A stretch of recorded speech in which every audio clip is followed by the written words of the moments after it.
রাজত্ব চলাকালীন যে পূর্তি হতে যাচ্ছে 28শে মে 1999 সালে 28শে মে ওনার পদার্পণ শুরু হয়েছিল বাংলা চলচ্চিত্রে।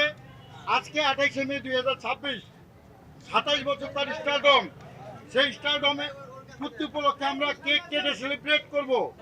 আপনারা জানেন বাংলাদেশের সবচেয়ে লিজেন্ড নায়ক রাজ্জাক শাহ, তার স্টারডম ছিল চলচ্চিত্রের 26 বছর।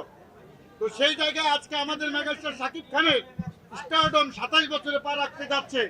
এই জন্য সবাই আমরা একবার বলি, বাংলাদেশে কোন হিরো আছে? কোন সে হিরো? যারা বলে যে শাকিব খানের রাজত্ব শেষ, আমরা বলি শাকিব খানের রাজত্ব সবেমাত্র শুরু। তো সবাই আমরা সেলিব্রেশন করব, আপনাদেরকে আদর সম্ভাষণ। এখন আমরা কেক কাটবো।